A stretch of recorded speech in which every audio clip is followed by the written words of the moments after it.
Das Geheimnis vom Seifenblasenplanet. Geschrieben von E. Maria K. Gelesen von Anja Klukas.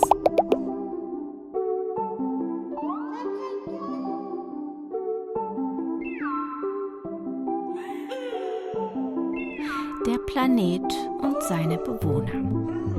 Nicht weit entfernt von der Lunaria-Galaxie und doch bis jetzt unentdeckt befand sich der Seifenblasenplanet. Er schillerte wunderschön in allen Farben. Wie der Name schon vermuten lässt, gab es keine Häuser, sondern es handelte sich um Seifenblasen. Die Seifenblasenhäuser waren teils durchsichtig oder milchig. Hier gab es keine Sprache, sondern nur Mimik und Gestik. Alles war ruhig und sanft. Es gab keinen Neid, keine Gier, keinen Hass, keine Gewalt, keine Missgunst und auch keine Eifersucht oder Raffsucht. Nicht einmal Messer, Gabeln oder andere spitze Gegenstände. Und schon gar keine Waffen, denn das wäre viel zu gefährlich für die Bewohner. Wenn man Hunger oder Durst hatte, stellte man sich das Gewünschte vor, und schon hielt man es in Händen. Nicht nur dieser Planet war einzigartig, nein, auch seine Bewohner, und sie hatten noch dazu ein sehr gut behütetes Geheimnis. Auf dem Planeten gab es niemals Platzmangel oder Müllprobleme, denn alles löste sich einmal in nichts auf. Wenn von einem Lebewesen die Zeit gekommen war, verpuffte dieses mit all dem Hab und Gut, inklusive dem Seifenblasenhaus, flüssig in den Planetenkern, und gleichzeitig waren viele Glitzersterne in der Galaxie zu sehen. Dort, wo Platz entstand, konnte somit wieder ein neues Seifenblasenhaus für junge Bewohner entstehen. Die Straßen sahen wie Regenbogen aus, und niemand musste gehen oder laufen. Man wurde auf ihnen automatisch befördert, wohin man wollte. Somit war es auch umweltfreundlicher, da es keine Autos oder dergleichen gab. Ein traumhafter Planet, werdet ihr euch nun denken. Doch hat er angeblich ein ganz außergewöhnliches Geheimnis. Vor Millionen von Galaxiejahren wollten ihn Außenstehende erforschen. Doch keiner kam jemals von dort zurück. Nun werdet ihr euch bestimmt fragen, warum? Doch, das ist schnell erklärt. Man wurde freundlich aufgenommen, durfte bleiben, sich eingliedern und anpassen. Man wurde in kürzester Zeit einer von ihnen. Jedoch konnte niemand mehr von dort weg. Die Versuchung war zu groß, beziehungsweise der Nektar des Planeten ließ dies nicht zu. Jeder Bewohner musste nämlich ein Stück Schokolade vor der Ruhephase vor die Tür legen. Das war der Nektar des Planeten. Er wurde vom Seifenblasenplaneten langsam aufgenommen, machte so die Seifenblasenhäuser milchig und sorgte für die Nacht, die Ruhe und die Erholung. Auch für die Farbenpracht und all die Schönheit von dem Planeten. Besucher, denen es hier gefiel und die dem Duft der Schokolade und der Versuchung widerstehen konnten, die konnten unbeschadet bleiben. Jedoch jene, die zu spät auf dieses Geheimnis kamen und der Versuchung nicht widerstehen konnten und die Schokolade gegessen haben, die wurden dann selber milchig und verschwanden für immer im Inneren des Seifenblasenplaneten. Einst traute sich dann keiner mehr hin, und durch die vielen Millionen von Jahren geriet der Planet in Vergessenheit. Der Planet hat auf der einen Seite eine angenehme Luftfeuchtigkeit und die Temperatur ist zwischen plus 20 Grad Celsius und plus 24 Grad Celsius. Nicht zu heiß und nicht zu kalt. In der Nacht sinkt sie auf plus 18 Grad bis maximal plus 16 Grad herab, damit man auch wirklich zu einem erholsamen Schlaf kommt. Es gibt nur dieses eine Klima auf dem Planeten und niemand kennt hier etwas anderes. Bei Stress, gibt es auf dem Seifenblasenplaneten immer eine Umarmung und ein Lächeln. Bei schönen Gedanken werden Sternschnuppen ins All gesendet. Tränen gibt es nur aus Freude. Diese sind geschmacklos und gleichzeitig das Quellwasser für alles. Die Fische am Seifenblasenplaneten sind für die Seifenblasen zuständig. Jedes Mal, wenn sie an die Oberfläche schwimmen, blasen sie Seifenblasen aus und atmen natürlich ein, bevor sie wieder abtauchen. Diese Seifenblasen werden wieder zum Bauen der neuen Häuser verwendet. Und wenn mal keine benötigt werden, nimmt sie der Planet im Boden auf und sie verschwinden wieder. Jede Familie hat einen anderen Beruf und eine andere Aufgabe, damit alle Bereiche ausgelastet sind. Man hilft sich gegenseitig, somit gibt es keine Bezahlung oder Geld. Alle sind bedacht, ein harmonisches Gleichgewicht auf dem Planeten zu erzeugen und zu erleben und sind harmonisch miteinander verbunden. Es gibt keinen Überfluss, aber auch kein Leid und keine Not.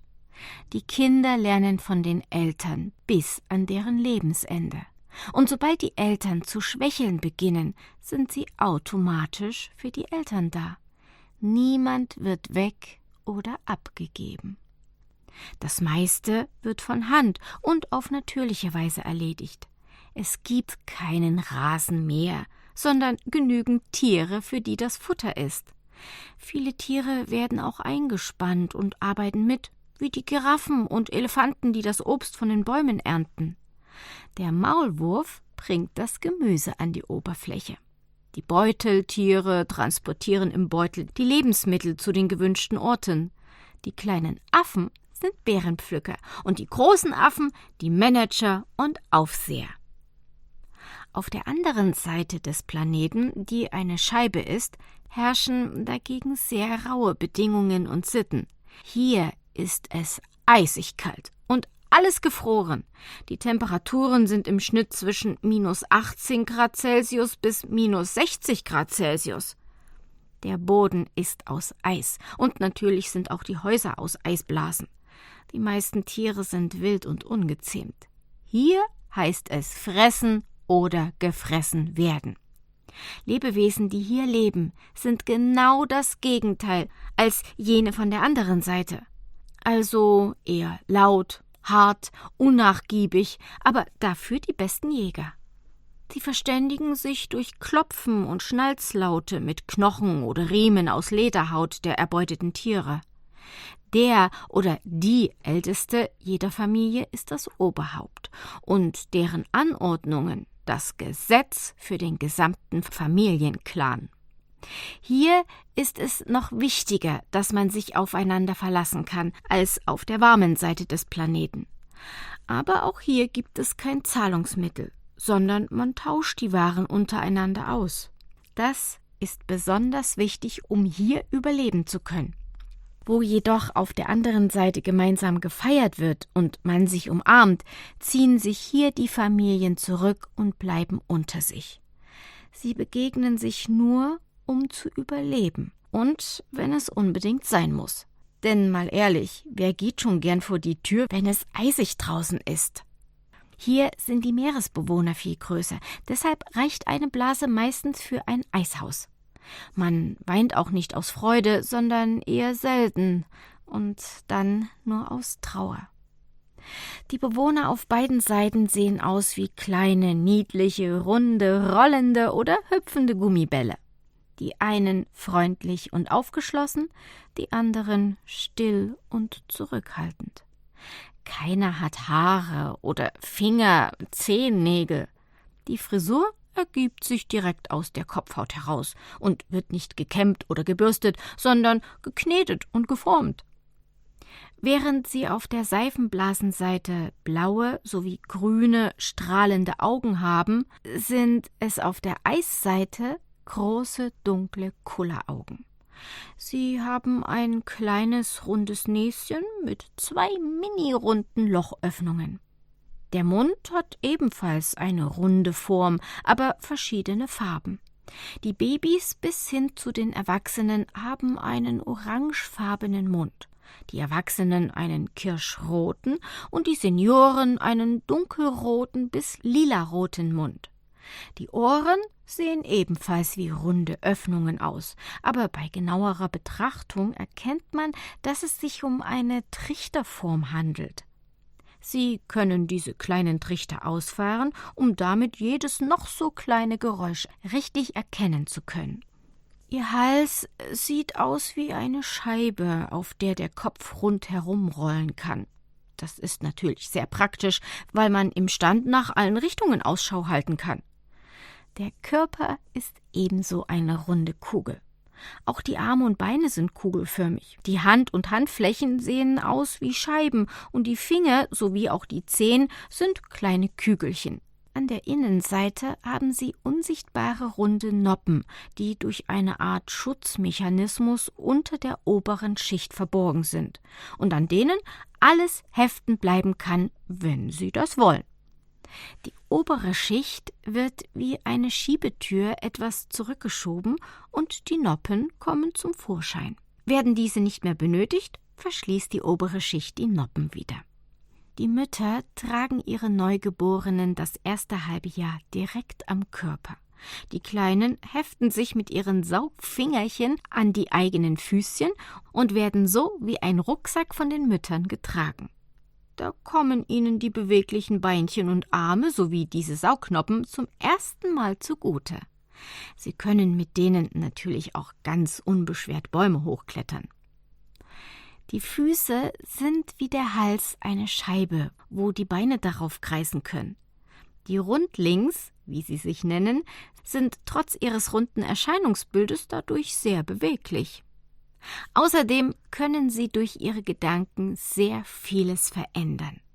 Wenn sie romantisch sind, können sie ihr Hautbild und die Haare glitzern oder leuchten lassen. Sie können jede Farbe annehmen und sich somit an die Umgebung anpassen. Durch diese Farbveränderung spielen die Kinder zum Beispiel Verstecken. Manchmal ist diese Gabe auch eine Plage für die Eltern, nämlich dann, wenn sie ihre Sprösslinge wieder einfangen möchten. In sehr heiklen Situationen oder bei Gefahr können sie sich auch durch diese Fähigkeit teleportieren oder einem anderen eine bildliche Nachricht senden. Der Ring, der beide Seiten voneinander trennt und doch verbindet, wird auch Zwischenwelt genannt. Die Mitte dieses Ringes besteht aus einer Art Gummiklebemischung und er dient als Ausgleich der Temperaturschwankungen und damit der Planet auf beiden Seiten stabil im All bleibt. Durch den Temperaturunterschied der beiden Seiten sieht es von weitem aus, als würde ein Nebelkreis im Weltall schweben. Deshalb blieb der Seifenblasenplanet in der ganzen letzten Zeit auch unbemerkt. Er ähnelt einem Wurmloch. Und die Angst ist bei allen Bewohnern der umliegenden Planeten zu groß, um darin für immer zu verschwinden. Natürlich, wie auf jedem Planeten, gibt es auch auf diesem Forscher und Entdecker, die mehr Fragen als Antworten haben. Irgendwann kam einer dieser Forscher, der Eisbewohner, auf die glorreiche Idee, immer wieder mit dem Eispickel aus Fischzahn in die Eiskruste zu schlagen. Er vertrieb zwar jedes Mal, wenn er das machte, die Giganten des Meeres, aber die Neugierde war zu Beginn noch größer als der Hunger, da sie ja Vorräte hatten. Irgendwann blieb es auf der Seifenblasenseite nicht mehr unbemerkt. Durch die Gedankenübertragung und das sensible Gehör wurden die Bewohner der anderen Seite alarmiert, dass etwas anders ist. Sie konnten es zu Beginn nicht lokalisieren. Jedoch instinktiv wussten sie, dass es zu einer Bedrohung werden könnte. Sie versammelten sich und hielten einen Ältestenrat ab, um die Kräfte zu bündeln und ihre weiteren Schritte zu besprechen.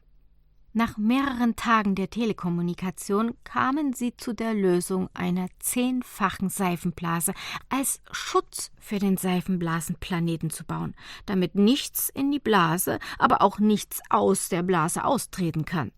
Danach fingen sie in dieser Blase mit dem Klopfen gegen den Boden an, hörten mit ihren Trompetenohren am Boden und danach klopften sie wieder. Es war nunmehr ein Geklopfe auf beiden Seiten. Die Meerestiere wurden sehr unruhig und irgendwann begann der Planet ganz leicht ins Rotieren zu kommen.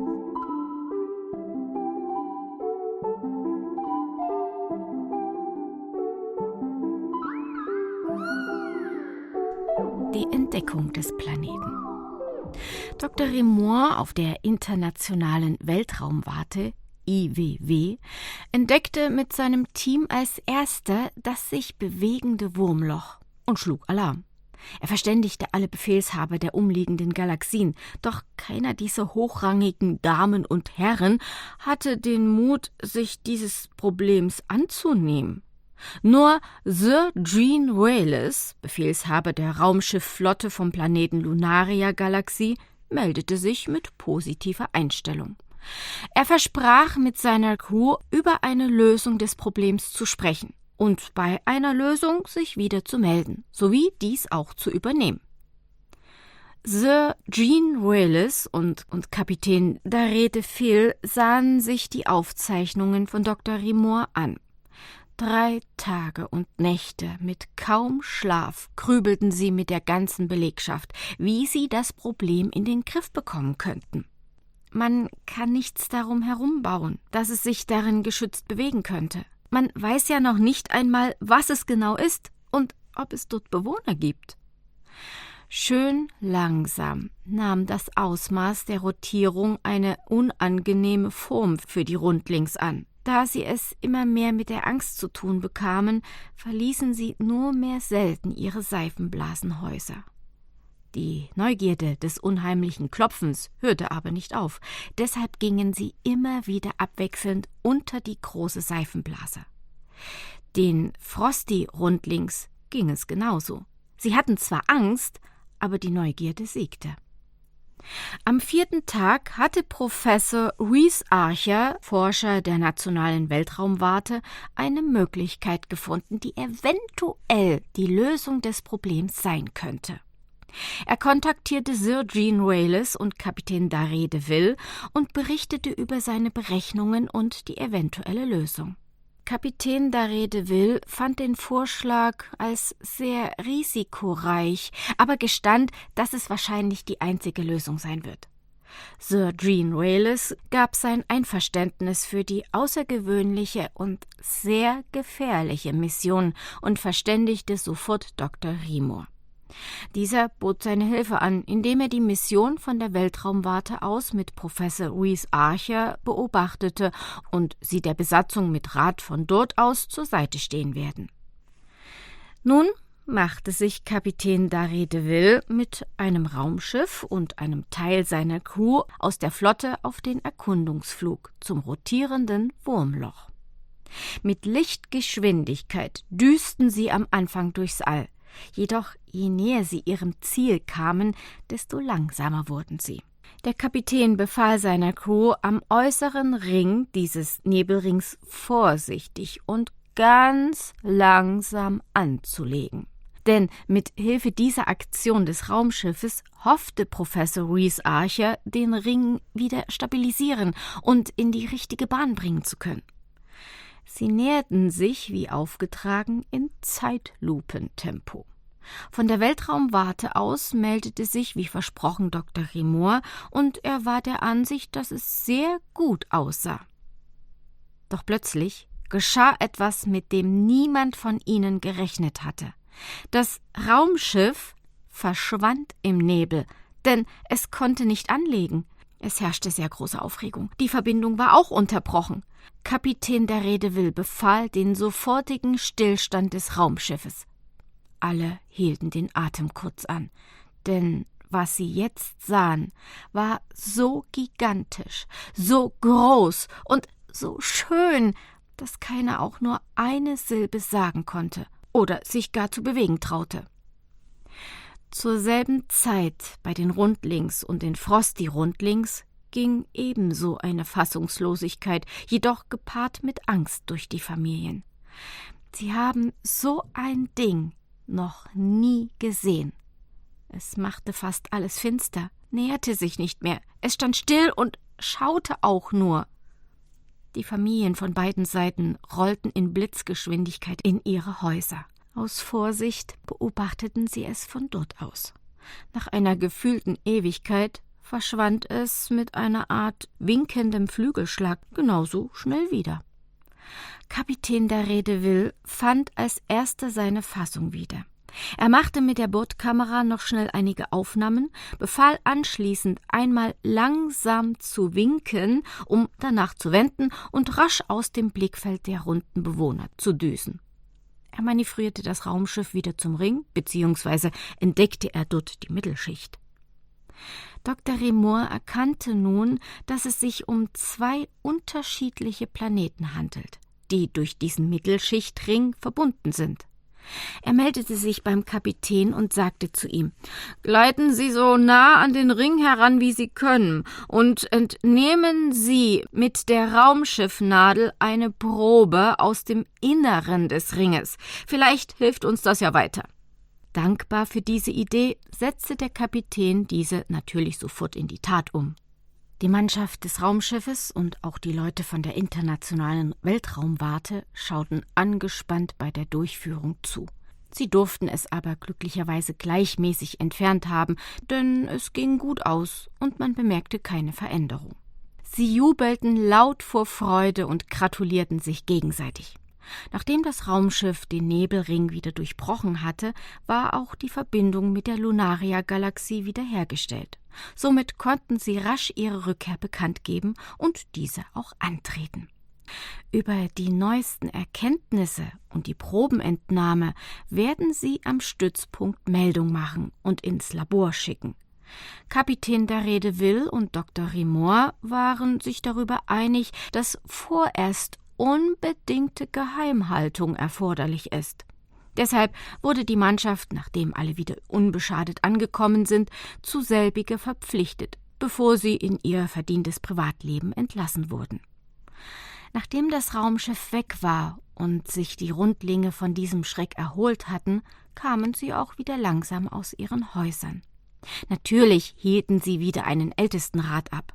So viel sie auch grübelten und ihre Gedanken austauschten, niemand von ihnen wusste, wer oder was das war oder was es wollte.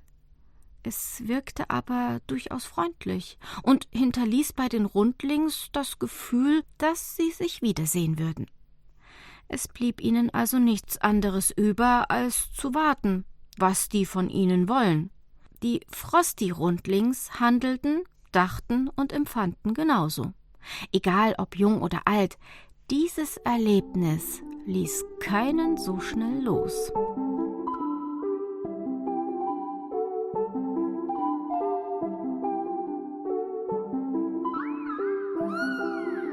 Die Planung. Gleich am nächsten Tag trafen sich die Ranghöchsten der Lunaria-Galaxie zu einer Krisensitzung am runden Tisch im Lunaria-Parlament ein. Unter ihnen waren Oberhaupt Dr. Markus Präses, seine rechte Hand Herr Dr. Citrea Major sowie die Befehlshaber der Raumschiffflotte Sir Jean Wallace und Kapitän Daredevil. Auch die Höchsten der Internationalen Weltraumwarte, Dr. Rimor, zusammen mit Professor Reza Archer, waren anwesend. Und vom Baulabor durfte Frau Diplom-Ingenieur Dr. Memorier natürlich nicht fehlen. Dr. Markus Präses beglückwünschte Sir Jean Wallace für den riskanten, aber gelungenen Einsatz und dass sie ohne Verluste zurückgekehrt sind. Außerdem lobte er Kapitän Daredevil für seinen mutigen Einsatz und die einmaligen Aufnahmen, auf die er sich schon freute. Das war das Stichwort für Kapitän Daredevil und er zeigte den Anwesenden den Kurzfilm, den er gedreht hatte. Ein Staunen und Raunen konnte man hören und in ausnahmsweise sprachlose Gesichter sehen. Am Ende übergab der Kapitän die entnommene Probe an Frau Diplom-Ingenieurin Dr. Memorier, damit sie die Zusammensetzung bestimmen konnte. Auch sie musste der absoluten Schweigepflicht zustimmen und durfte sich erst danach verabschieden und ans Werk machen. Die restlichen Herren saßen noch stundenlang und hatten den ein oder anderen Gedanken, den sie jedoch immer wieder verwerfen mussten, wie zum Beispiel die Bewohner von einer Seite des Planeten auf die andere Seite zu übersiedeln. Es ist aber nicht machbar, da es zu einer Überbevölkerung und Platzmangel kommen würde. Die Temperaturen der Planetenhälften verändern und sie dem jeweils anderen angleichen. Geht auch nicht, da man nicht weiß, wie die Bevölkerung das Klima vertragen wird. Die Zwischenwelt im Inneren mit nachgemachter Eigenmasse so befüllen, dass der Planet eine Kugel und keine 2 Kugeln auf einer Scheibe mehr sind, weil man nicht errechnen kann, wie und ob das machbar ist oder ob der Planet nicht dann so rotiert, dass nichts mehr darauf leben kann. Plötzlich kam ihm eine Idee, wie man es eventuell doch umsetzen könnte. Deshalb sprang Professor Rhys Archer auf, bat um eine einstündige Unterbrechung und eilte in großen Schritten davon. Er ging so schnell, dass er etwas in Atemnot geriet, als er im Baulabor ankam. Frau Diplom-Ingenieur Dr. Memorier war dabei, von ihrem Massenspektrometer zu erfahren, warum der Planet plötzlich so rotiert. Außerdem kann sie durch den Teilchenspalter bereits die Einzelteile vom Inneren des Planeten auflisten und die Ergebnisse vorlegen. Sie sah von ihrer Arbeit auf, als der schnaufende Professor ihr Labor betrat. Kann ich etwas für Sie tun, Herr Professor Archer?« fragte sie etwas irritiert, da er normal sie zu sich orderte und nie zu ihr ins Labor kam. »Ja, Frau Diplom-Ingenieur Dr. Ray. Ich habe nur eine Frage. Wie weit sind Sie?« entgegnete er. Sie berichtete ihm von ihrem Erfolg und genau in diesem Augenblick war auch das Ergebnis des Massenspektrometers fertig. »Toll! Ich habe nämlich eine Idee. Nehmen Sie Ihre Unterlagen mit und setzen Sie uns alle darüber in Kenntnis.« Das war schon fast ein Befehl von ihm. Sie hob eine Augenbraue, weil ihr sein Ton nicht gefiel. Er deutete diese Reaktion richtig, senkte den Blick und setzte rasch ein »Bitte« hinterher. Sie sammelte alle Unterlagen ein und gab diese in einen Ordner. Danach eilten beide wieder zurück zum runden Tisch. Dr. Remore hatte die Zeit genutzt und mit seinen Kollegen auf der IWW über Funk Kontakt aufgenommen. Er hatte sich erkundigt, ob der Planet bzw. sich die Rotation verändert hat oder gleich geblieben ist. Kurze Zeit später kam die Rückmeldung von seinem Team, dass alles bis dato unverändert geblieben ist. Dr. Marques Presses hatte für alle ein Buffet liefern und aufbauen lassen, da es sich mit leerem Magen nicht gut denken lässt. Auch die verschiedensten Getränke wurden geliefert, somit war für jeden etwas dabei. Memorier war ihm dafür sehr dankbar, denn sie hatte vor Aufregung in der Früh keinen Bissen runtergebracht. Und auch so manchen Herren ging es ähnlich. Die Aufregung und Neugierde wegen der neuen Berichte und der Idee des Weltraumforschers ließen sie jedoch nur eine kleine Pause machen. Kurz vor Ende der Pause kopierte Herr Dr. Citré-Major persönlich den Inhalt des Ordners, damit alle gleichzeitig den Erklärungen von Frau Diplom-Ingenieur Dr. Memorier folgen konnten. Schließlich erklärte Professor Rhys Archer seine Idee. Es blieben einige Fragen offen. Somit wurde der nächste Besprechungstermin für den kommenden Nachmittag um 15 Uhr festgelegt. Professor Rhys Archer, Diplom-Ingenieur Dr. Memorier und Dr. Remore trafen sich am Vormittag und bauten gemeinsam ein Modell, das dem des Seifenblasenplaneten glich. Sie stellten im Labor sehr viele Versuche nach, bis endlich einer machbar schien, ohne dass es eine Katastrophe auslöste. Im Parlament wurde zur selben Zeit Wachposten aufgestellt, denn angeblich hatte Frau Dr. Noct Isis vom Nachrichtendienst der Lunaria News Vermutungen geäußert. Ein falscher Bericht von ihr, egal ob auf den Kanälen oder der Zeitschrift mit demselben Namen, und es könnte eventuell ein Galaxiekrieg ausgelöst werden. Dieses Risiko musste ausgeschlossen werden. Deshalb will man sie noch nicht über die neuesten Erkenntnisse informieren. Vorsicht ist jetzt oberstes Gebot. Alle trafen pünktlich zum ausgemachten Termin ein.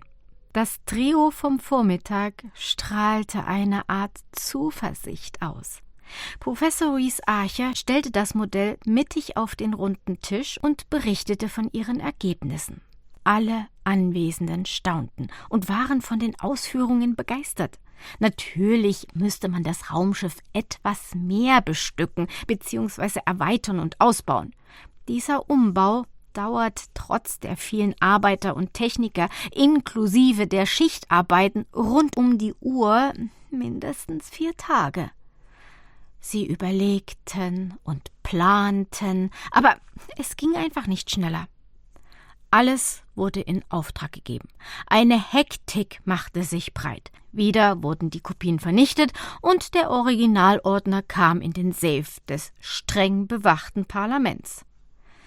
Bei dieser heiklen Mission stellte Kapitän Daredevil seine Crew mit noch größerer Sorgfalt zusammen, denn er war sich seiner enormen Verantwortung und Aufgabe bewusst. Er musste nicht nur seine Besatzung wie so oft unbeschadet und gesund wieder zurückbringen, sondern einen ganzen Planeten und dessen Bevölkerung retten.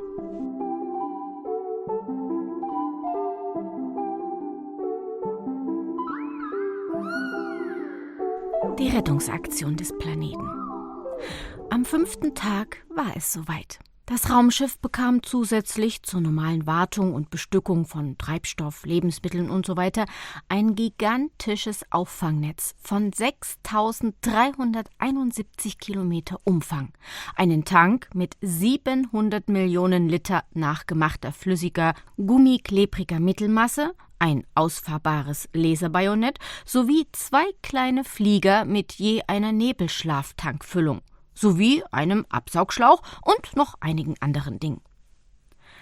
Die neue Crew besteht aus Kapitän Daredevil, Steuermann Gubernatori, Forscher Professor Reese Archer, Ärztin Dr. Pri Maria, Diplom-Sozialpädagoge und Mediator Herr Mac Arbitro Ami Kisimum, Völkerverständigung Frau Dr. Erite Markus, Nachrichtendienst Frau Dr. Noct Isis, Bewacher Herr Julius Kustos und Beschützer Herr Prot Ektor.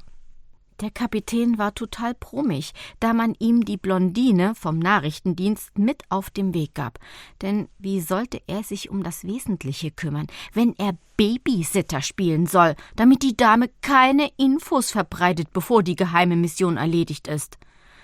Man weiß ja noch nicht einmal genau, was sie wirklich erwartet, wie es sich entwickelt und ob das Vorhaben glückt.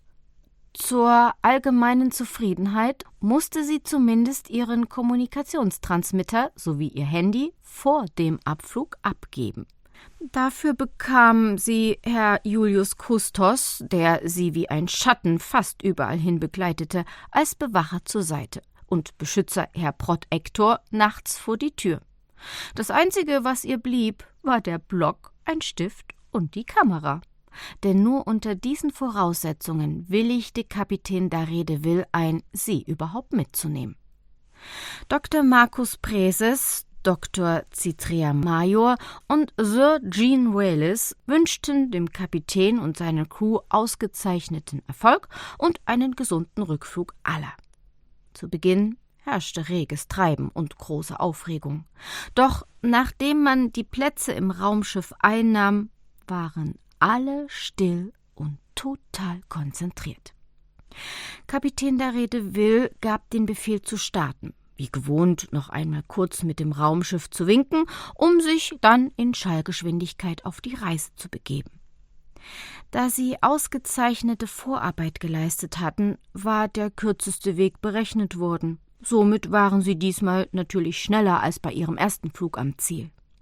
Sie kamen wie gewünscht nachts an, damit die Rundlings nicht erschrecken. Somit konnte der Kapitän inklusive seiner Crew die Rettungsmission ohne Komplikationen beginnen und durchführen. Zuerst schickte er die beiden kleinen Flieger mit der Nebelschlaftankfüllung los. Je eines von ihnen sollte über den Rundlings die Füllung versprühen, damit sie erst aufwachten, wenn alles erledigt ist. Ärztin Dr. Primaria war sich sicher, dass es so für die Rundlings am besten ist. Nach einem Kontrollflug gab sie das Okay für die Durchführung der Mission an Kapitän Daré de Ville weiter. Daraufhin wurde das gigantische Auffangnetz von den beiden Fliegern unterhalb der Seifenblasengalaxie zur Vorsichtsmaßnahme gespannt, denn man wollte kein unnötiges Risiko eingehen. Soweit so gut. Aber jetzt kommt der gefährlichste Teil der Mission. Während Frau Dr. Noctisis mit dem Fotografieren und Schreiben nicht nachkam, wich ihr Julius Kustos und Protektor nicht von der Seite. Im Raumschiff war ein Gewusel wie bei den heimischen Ameisen. Zum Glück alles ohne Hektik und äußerst konzentriert. Nun gab der Kapitän den Befehl, mit der Trennung der beiden Planeten zu beginnen. Ganz langsam fuhr man mit dem Raumschiff und dem Laserbajonett an den Eisplaneten heran und fuhr sehr behutsam das Laserbajonett aus, damit nichts zu schmelzen beginnt. Gleichzeitig setzte sich hinten einer der kleinen Flieger mit einem Tank von 700 Millionen Liter nachgemachter, flüssig, gummiklebriger Mittelmasse dran und versprühte diese auf die getrennte Unterseite des Seifenblasenplaneten, wegen der Stabilität. Da die Masse sofort aushärtete, war größte Sorgfalt und Konzentration gefordert. Immerhin handelte es sich hierbei um einen Umfang von 6.371 Kilometer, die man teilte und so fast verdoppelt. Am Ende sieht es wie eine 8 oder die Unendlichkeitsschleife aus. Nur nicht überkreuzt, sondern in der Mitte gerade. Ein erstes Aufatmen ging durch die Crew, denn nach einer gefühlten Ewigkeit ist dieses Vorhaben schon mal geglückt. Nun musste Kapitän Daré de Ville jedoch sein Raumschiff an die untere Kante des Eisblasenplaneten ganz vorsichtig andocken und mit sanfter Schubkraft selbigen auf die Höhe des Seifenblasenplaneten anheben. Es gab sehr merkwürdige Geräusche. Manche Crewmitglieder hielten teilweise den Atem an. Ja, sogar Sir Jean Relis und Dr. Rimor meldeten sich fast flüsternd mit guten Wünschen kurz zu Wort. Während der Kapitän sein Raumschiff als Klappstütze führte, war das zweite kleine Raumschiff dabei, sich hinten anzuschließen, um ebenfalls gummiklebrige Mittelmasse auf die Unterseite und zwischen die Planeten zu versprühen, damit sie gleichzeitig verstärkt und gestützt werden. In der Zwischenzeit setzte sich der erste kleine Flieger ab und bewegte sich an die Oberseite der beiden Planeten. Denn auch dort musste, wenn auch wenig, Mittelmasse zwischen den Planeten versprüht werden. Diese wurde jedoch kreativ aufgetragen, denn sie soll Berge darstellen, um den Rundlings von beiden Planeten Annäherungszeit zu geben und gleichzeitig noch mehr Freizeitmöglichkeiten zu bieten. Ein großes Jubeln ging vom Raumschiff und den Fliegern aus, nachdem der vermeintlich schwierigste Teil geglückt war. Sie zogen das Laserbajonett wieder ein, rollten das Auffangnetz auf und die beiden kleinen Flieger sogen durch einen Absaugschlauch den zu Beginn versprühten Nebelschlaf wieder ein.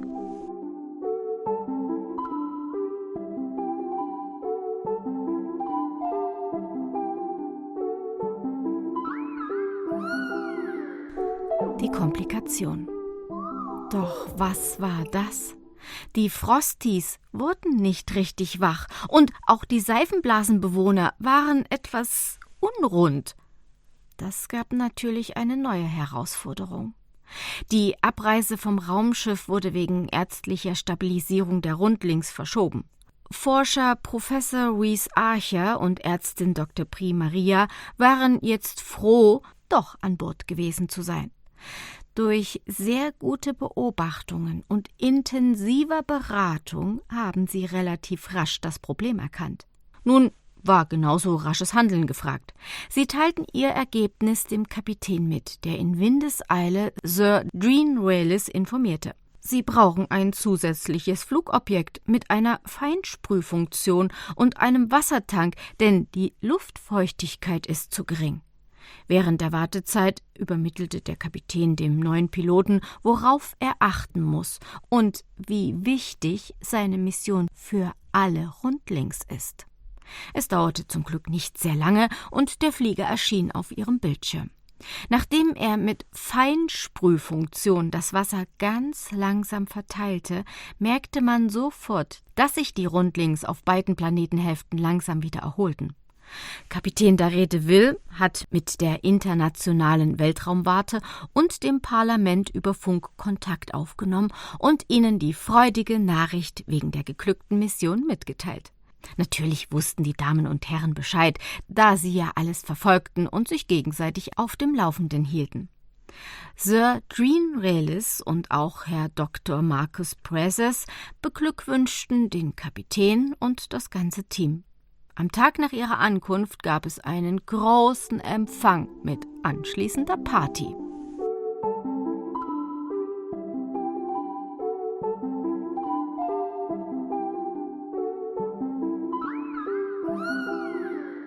Die Veränderung der Rückkehr. Plötzlich schaltete sich Ärztin Dr. Primaria und Forscher Professor Rhys Archer dazwischen. Sie ersuchten Dr. Marcus Prezes um Erlaubnis, noch ein Jahr bei den Rundlings bleiben zu dürfen, um diese wunderschönen Wesen noch etwas studieren und erforschen zu können. Ja, damit hat nun niemand gerechnet. Welch schwierige Entscheidung. Diplom-Sozialpädagoge und Mediator Herr Mag Arbitro Amikissimum sowie Frau Dr. Arite Marques mit dem Schwerpunkt der Völkerverständigung meldeten sich ebenfalls. Das Oberhaupt Dr. Marcus Prezes willigte nach einer kurzen Überlegung ein und ließ sie mit dem letzten Flieger zurück. Dieser hatte außerdem für Notfälle ein Funkgerät, ausreichend Platz und den meisten Tank. Der Kapitän und die restliche Crew verabschiedeten sich von den 5. Er trat mit seiner Mannschaft und den kleinen Fliegern sofort den Rückflug an. Zu Hause angekommen, mussten sie erst einmal 3 Tage in die Isolierstation, um sämtliche Gesundheitschecks zu machen und diese natürlich auch zu bestehen. Bei Auffälligkeiten würden sie noch länger dort bleiben müssen. Am 4. Tag gab es eine große Feier in der Weltraumwarte, damit man per Video auch die kleine Gruppe bei den Rundlings teilhaben lassen kann. Bis jetzt ist das Geheimnis von beiden Planeten bzw. deren Bewohnern noch nicht ganz gelüftet. Das ist ein Grund mehr, warum Forscher Professor Rhys Archer bleiben wollte. Natürlich interessieren sich alle für die Rundlings, deren unterschiedliche Lebensformen, deren Planet. Irgendetwas faszinierte Dr. Primaria und Professor Rhys Archer so sehr dort, ohne dass sie eigentlich wussten, was es war. Mag Arbitro Amikissimum und Dr. Arite Marques waren ganz neugierig darauf, wie sich die niedlichen Bewohner verständigen und ob sie deren Sprache verstehen und erlernen können. Aber bis dahin ist es bestimmt noch eine lange Zeit. Jetzt mussten sie erst einmal deren Vertrauen gewinnen, ohne dass diese gleich die Flucht ergreifen. Die 5 Eindringlinge hatten ja Raumanzüge an, was sie zumindest etwas rundlicher erscheinen ließ. Ihr Glück war es, durch den Raumanzug und dass sie im Flieger übernachteten, konnten sie bleiben, wie sie waren, und das Spektakel mit der Schokolade in Ruhe beobachten und erforschen.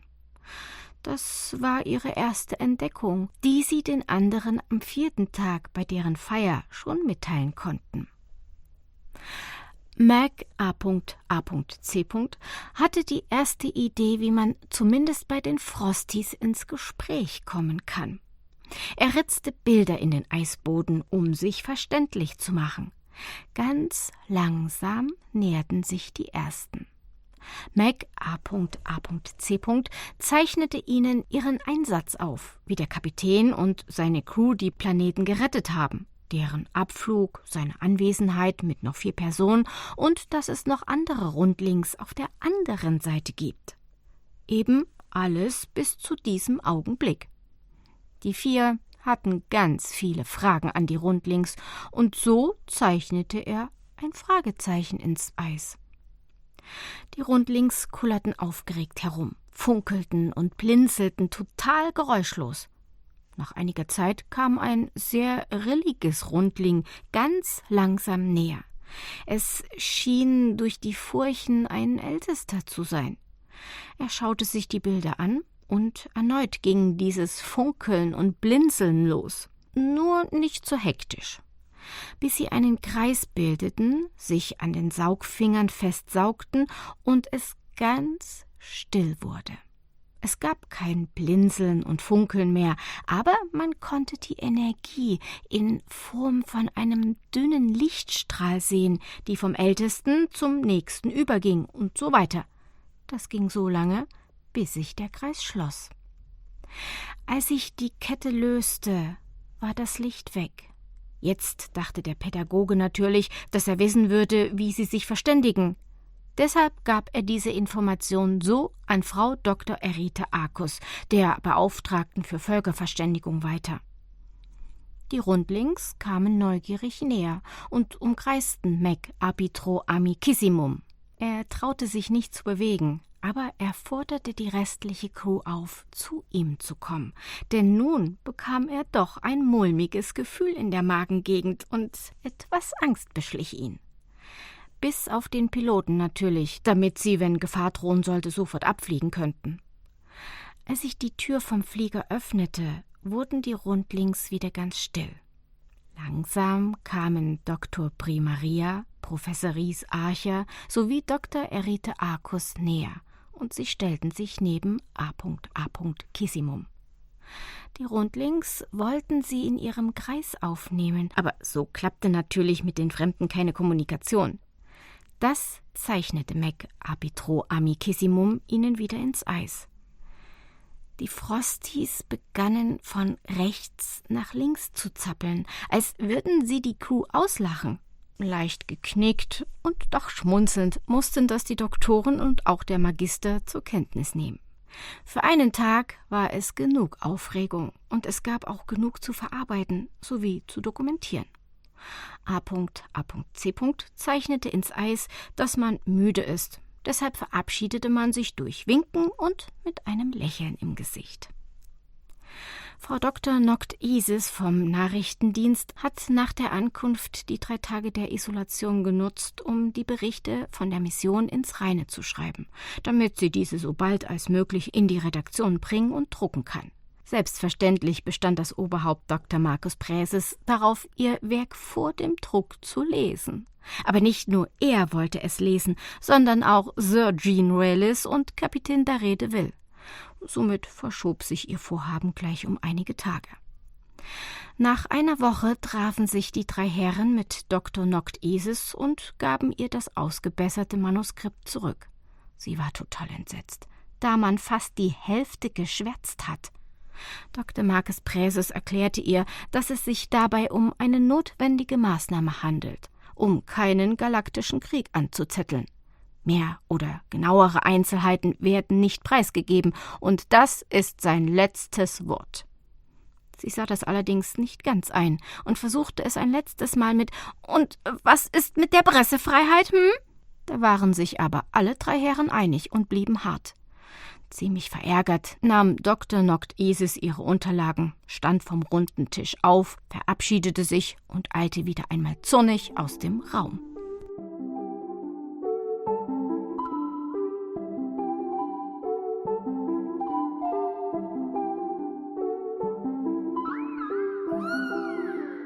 Die Verständigung. In der Zwischenzeit hat sich sehr viel am Seifenblasenplaneten getan und auch verändert. Die Crew erlernte zwar nicht deren Sprache, was einfach unmöglich war, aber sie verständigten sich über die Eismalerei. Sie erfuhren einiges über ihre Vorfahren und dass es einmal ein einziges großes Eisvolk war. Doch ein Feuerball in Form eines Dreiecks raste auf ihren Planeten zu. Durch die Hitze verbrannte das brennende Dreieck, nachdem es sich in den Planeten durch die Wucht gebohrt hatte. Die Eisrundlings hatten damals angenommen, dass die andere Hälfte ihre Familien und der Teil des Planeten dadurch getötet und somit vernichtet wurden. Denn sie konnten nichts und niemanden mehr sehen oder Kontakt aufnehmen. Es war plötzlich alles weg. Und eine sehr schlimme sowie traurige Zeit. Was sie nicht wussten, durch die Wucht wurde der Planet gespalten. Es gab zuerst einen Stoß, danach eine Pendelbewegung. Sie merkten nicht, dass sich eigentlich ihre Position verändert hatte und nahmen stattdessen an, dass sich ihr Planet von der anderen Hälfte durch dieses Schwanken verabschieden würde. So wurde die ehemalige Scheibe zu einer Kugel. Wo die untere Hälfte eigentlich sonst unverändert blieb, taute die obere Hälfte wegen der enormen Hitzeeinwirkungen auf. Die Frosties wussten bis jetzt nichts von den Überlebenden. Erst durch die Zeichnungen im Eis von ihren Rettern ergänzte sich ihre eigene Geschichte. Damit aber auch die Seifenblasen rundlings informiert waren, machten die Crewmitglieder von den anderen sowie deren Umgebung Fotos, zeigten sie den Seifenblasen rundlings. Genauso machten sie es umgekehrt und zeigten den Frosties Fotos von ihren Verwandten auf der anderen Seite. Danach wurden die Bilder sorgfältig nummeriert und ins Forschungsbuch geklebt. Immer wenn sie etwas Neues von der Crew erfahren haben, hüpften und tanzten sie vor Freude im Kreis und sie glitzerten wie eine Diskokugel.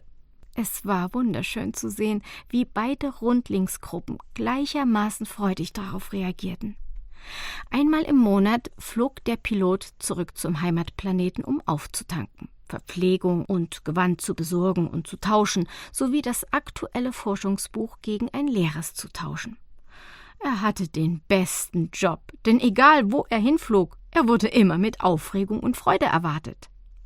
Professor Rhys Archer flog diesmal aber mit, denn er hatte Mitleid mit den Rundlings und wollte ihnen eine Freude und ein Geschenk machen, da ihm mal wieder eine Idee kam.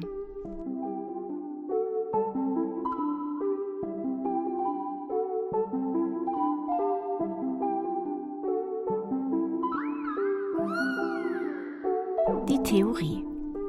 Er wusste natürlich, dass Seifenblasen aus einem dünnen, dipolaren Wasserfilm bestehen, an dem sich innen und außen Seifenmoleküle anlagern mit einer dem Wasser zugewandten polaren hydrophilen Carboxylatgruppe und einem dem Wasser abgewandten unpolaren hydrophoben Alkylrest. Nach der Landung und Begrüßung sagte er nunmehr ungeduldig: »Wir haben keine Zeit, Leute. Mein 4-Mann-Team geht mit mir sofort ins Labor. Feiern können wir später.« Alle schauten sich an, aber die 4 folgten wortlos seiner Aufforderung. Nicht einmal Dr. Marcus Praeses weihte er in sein Vorhaben ein, ganz im Gegenteil. Zu ihm sagte er nur im Vorbeigehen: »Wenn Sie mit meiner Arbeit am Ende nicht einverstanden sind, übernehme ich eben selbst die Kosten.« Leicht verärgert und mit fragendem Blick ließ er die Leute einfach stehen. Dr. Marcus Praeses erwiderte nur: »Unerhört! Was erlauben Sie sich, so mit mir zu reden, ha?« Während dieser Worte war Professor Rhys Archer mit seinem Team auch schon wieder weg. Kapitän Daredevil meinte nur achselzuckend: »Ein Forscher eben. Die sind doch alle etwas eigenartig, oder?« Danach war das Thema erledigt und die Party begann. Professor Rhys Archer hatte einige Ideen im Kopf. Deshalb ging er zuerst ins Schulungszimmer. Er zeichnete die ganze Tafel voll. Das Team schaute ihm aufmerksam zu. Sie diskutierten und er löschte es wieder. Sie begannen von Neuem und wieder löschte er einen Teil. Sie arbeiteten den Tag und die ganze Nacht durch. Die Putzfrau unterbrach sie, als diese die Tür öffnete. Der Professor kündigte eine halbe Stunde Pause an, damit sie ihre Arbeit machen konnte, wies sie aber darauf hin, die Tafel so zu lassen, wie diese war. In der Kantine angekommen, bestellte er sich einen großen, starken Kaffee und ein Obstgelee-Tortenstück. Seine Mitarbeiter bestellten sich dasselbe und alle 5 setzten sich gemeinsam an einen Tisch. Sie redeten kein Wort. Jeder war in Gedanken versunken. Plötzlich leuchteten die Augen von Professor Rhys Archer auf. Er klopfte am Tisch und sagte sehr laut: Ich hab's! Ich hab eine vorübergehende Lösung!« Er sprang auf, schaute sein Team an und deutete ihnen mit einer Kopfbewegung, dass sie mitkommen sollten. Ohne ihre Reaktion abzuwarten, ging er einfach wieder zum Schulungszimmer zurück. Zum Glück war die Putzfrau schon weg und er konnte gleich loslegen. Ungläubig über sich selbst und dass er die Male davor so kompliziert dachte, löschte er wieder die Tafel und begann von vorne. Diesmal ging ein zufriedenes Raunen von seinem Team aus und sie schrieben alles mit. Denn auch wenn sich die Theorie logisch liest, könnte es in der Praxis Schwierigkeiten geben. Nachdem sie mit den Aufzeichnungen fertig waren, gingen sie geschlossen in eiligem Schritt ins Labor. Professor Ries-Archer orderte sein Team an, sich genau an die Notizen zu halten, während er zu Dr. Marques Präses ging, um ihn von seinem Ergebnis zu berichten. Natürlich mussten sie beim letzten Komponenten experimentieren, bis die richtige Konsistenz hergestellt war, damit man es anwenden und verwenden kann. Dr. Marques Präses wartete schon sehr ungeduldig und gespannt auf den Bericht von Professor Ries-Archer, der genau zu diesem Zeitpunkt von seiner Sekretärin angekündigt wird. »Bitte kommen Sie näher und nehmen Sie Platz«, forderte er ihn auf. »Werter Herr Präses, ich bin nun mit der Theorie fertig. Meine Mitarbeiter setzen meinen Plan soeben in die Tat um. Da die Rundlings zwar nebeneinander und doch auf getrennten Teilen leben, sich durch ihre außergewöhnliche Zusammensetzung nicht treffen können und die Gefahr besteht, dass die Eisrundlings langsam aber sicher schmelzen werden und wir aber nicht wissen, ob sie das auch überleben, da wir ihre Position verändert haben, habe ich mir Folgendes überlegt. Es besteht zurzeit durch die Mittelschicht eine Art Berg, der die beiden Völker voneinander trennt. Der erste Teil meiner Überlegung ist zu 100% umsetzbar. Und zwar müssten wir Folgendes machen. Wenn man nun eine begehbare Schleuse durch diesen Berg baut, die eine Seite mit stufenlos regulierbarer Kühlung, die andere mit einer stufenlos regulierbaren Heizspirale versieht, damit die Rundlings keinen ungewollten oder gar schädlichen Temperaturverlust oder einen Temperaturanstieg haben. Nun zum zweiten und schwereren Teil. In der Mitte muss man den noch geschlossenen Wandkern durchbrechen und meine Erfindung vorsichtig einsetzen. Dann könnten sie, davon bin ich fest überzeugt, so miteinander, durch ihre Art mit den Saugfingern eine Kette bilden, kommunizieren. Zu Beginn habe ich zu kompliziert gedacht, aber dann ging alles ziemlich schnell. Man muss dazu das Geschirrspülmittel und Leitungswasser im Verhältnis 1:15 vermengen und gut schütteln. Das ergibt eine gute Mischung, mit der man kleine und riesen Seifenblasen erzeugen kann. Und jetzt kommt's.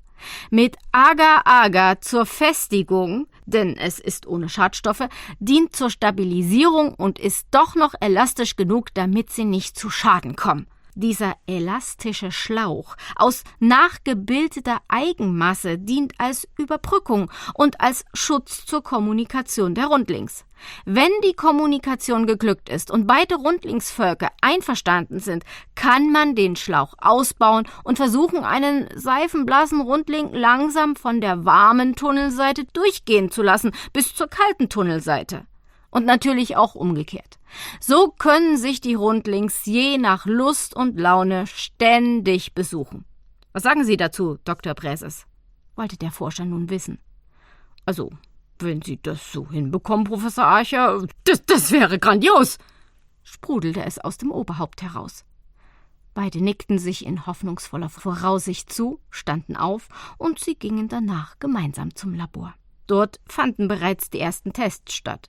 Sie simulierten es zwar nur einseitig, aber wenn es mit herkömmlichen Seifenblasen geht, ohne dass sie platzen, klappt es auch bei den Rundlings. Da war man sich sicher. Daraufhin folgte sofort ein großer Jubelschrei aller Anwesenden. Nun hieß es, Sir Jean Relis und Kapitän Daredevil darüber in Kenntnis zu setzen. Viele Vorbereitungen mussten getroffen werden. Von der Weltraumwarte aus wurde die Mannschaft am Seifenblasenplaneten über die Neuerungen und das Vorhaben informiert. Im großen Raumschiff durften zum ersten Mal Bauarbeiter mitfliegen.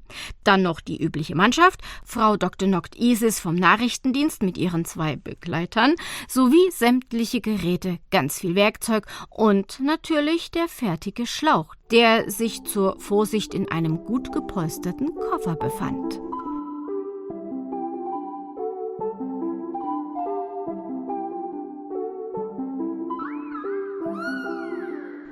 das Geschenk.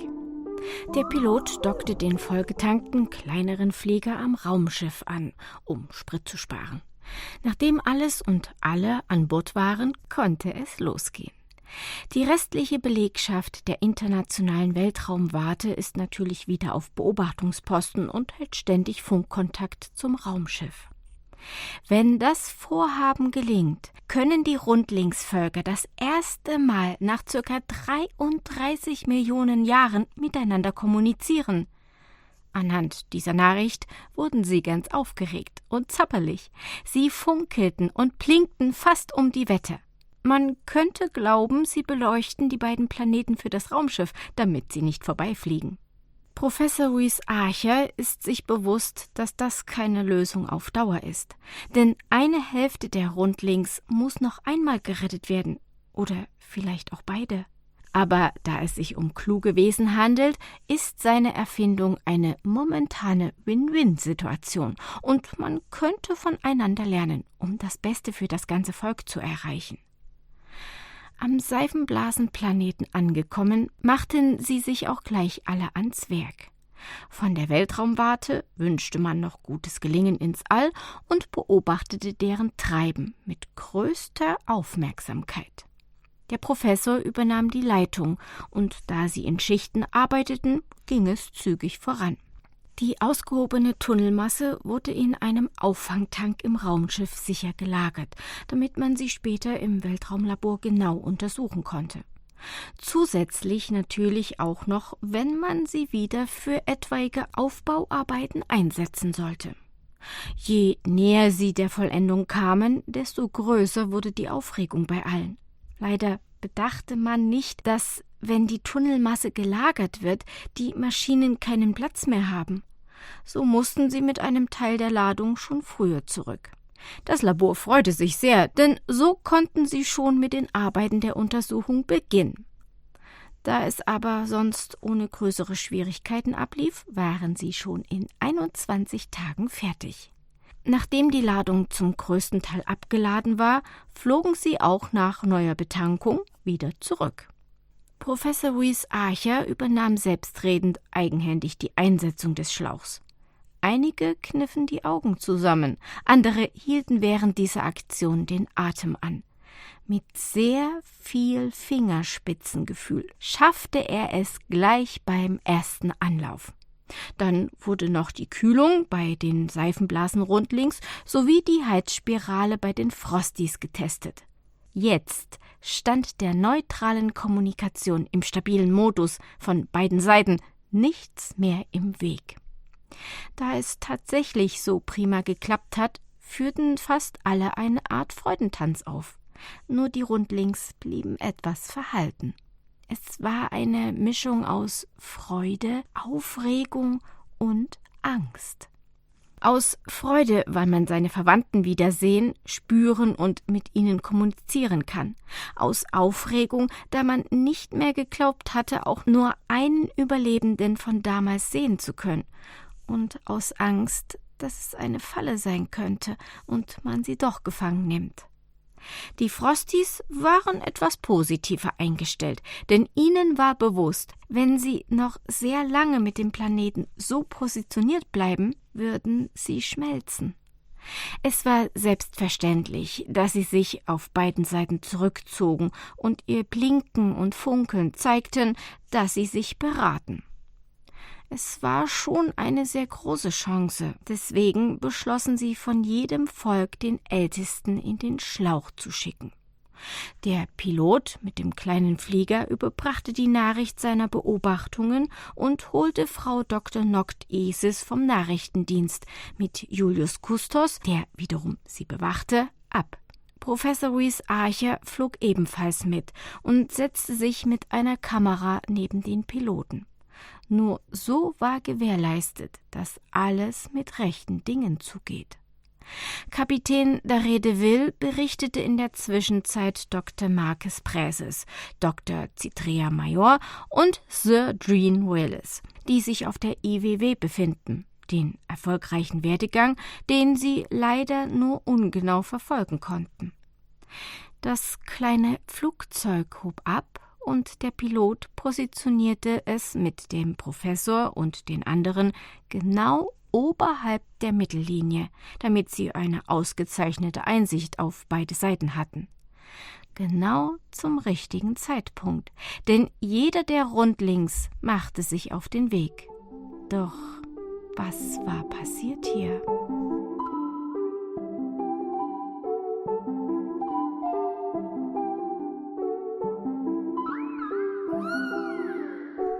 Die Zusammenführung. Alle vom anderen Planeten trauten ihren Augen nicht, denn es dauerte nicht lange und noch ein Rundling ging auf beiden Seiten hinein. Und wieder einer, es nahm kein Ende. Sogar schon außerhalb gaben sie sich die Noppenhände. Nun war es allen bewusst. Die Rundlings bildeten zur Kommunikation wieder eine Kette. Aber diesmal alle. Damit hatte natürlich niemand gerechnet, und es war ein unglaubliches Schauspiel. Der Professor war sehr angespannt, denn er wusste nicht, ob der Schlauch diese Dimensionen standhielt oder aber funktioniert, wenn sich so viele Rundlings auf einmal im Tunnel befinden. Er hatte auch gar nicht daran gedacht. Und um ehrlich zu sein, dann wäre, um das auszutesten, die Zeit zu knapp gewesen. Das war den Rundlings bestimmt nicht bewusst. Und wenn doch, ziemlich egal. Der Pilot gab die Neuigkeit ans Raumschiff weiter und der Kapitän an die Weltraumorganisation. Es herrschte überall große Aufregung, fast schon Panik, aber doch auch großer Stolz. Professor Rhys Archer knipste und gleichzeitig kommentierte er das Geschehen. Frau Dr. Noct-Isis brauchte sich gar nicht wirklich anstrengen, denn sie übernahm 1:1 die Aussagen des Professors auf ihrem Notizblock. Seine letzte lautete: »Es ist ein historischer Moment, dessen sind wir uns bestimmt alle bewusst.« Es war eine Kettenreaktion und wunderschön, in allen Farben. Kein Feuerwerk könnte jemals so leuchten, funkeln und glitzern, als wie die Rundlings in diesem Augenblick. Einer nach dem anderen, von innen nach außen und wieder zurück. Frau Dr. Erite Arkes von der Völkerverständigung sowie Herr Mac Arbitro Amikissimum, Diplom-Sozialpädagoge und Mediator, sagten fast zeitgleich: »Das würde ich jetzt gerne verstehen können.« Danach lächelten sie sich an. Alle anderen Anwesenden nickten nur und klatschten vor Begeisterung.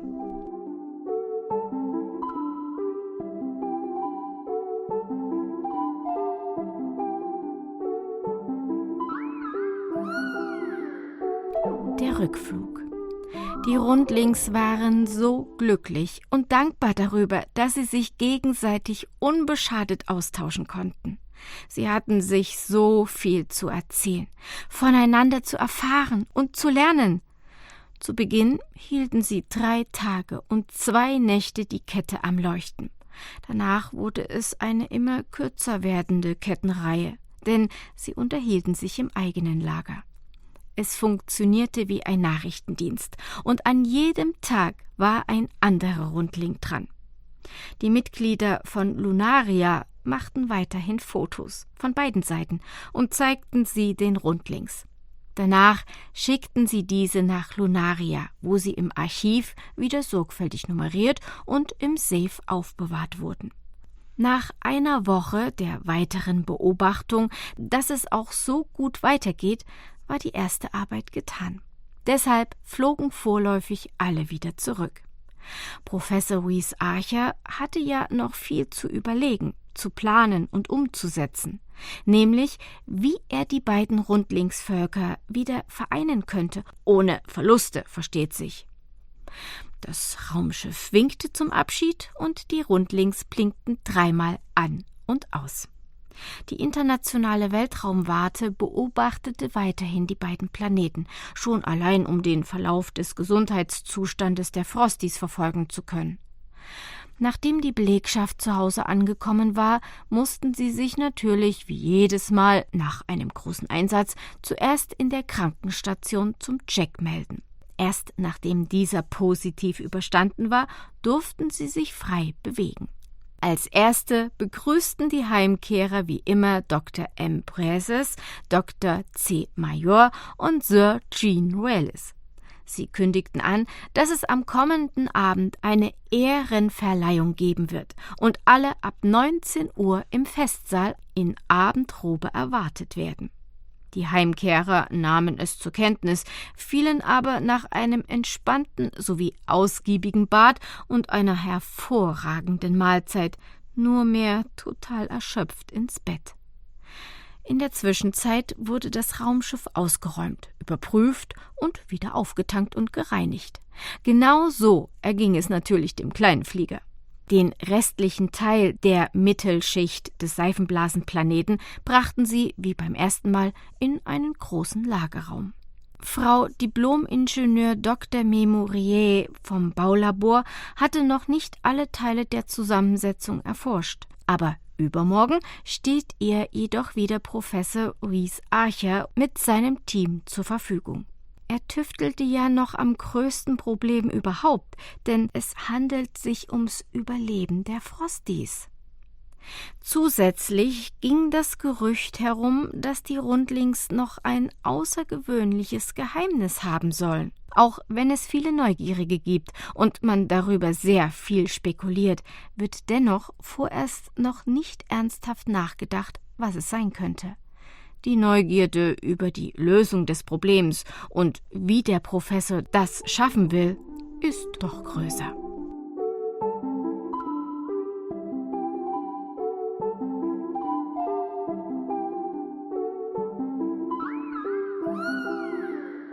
Streit auf Lunaria. Auf Lunaria war wieder jeder auf seinem Posten und machte das, was er am besten kann. Nur Frau Dr. Noctisis war es verboten worden. Total entsetzt sprach sie beim Oberhaupt von Lunaria, Herr Dr. Marcus Brazes, vor. Sie pochte auf die Redefreiheit und würde kein Berichterstattungsverbot akzeptieren. Hier wurde aus dem Text so viel gestrichen und außerdem durfte sie noch nicht einmal schreiben, dass die Mission noch nicht abgeschlossen ist. Nachdem Dr. Brazes ihr kein Stück entgegenkam, drohte die Nachrichtendienstschreiberin mit dem Staatsanwalt, einer Klage und sogar dem Gericht. Es klingt spektakulärer, als es tatsächlich ist, da sie das nämlich nicht zum ersten Mal macht.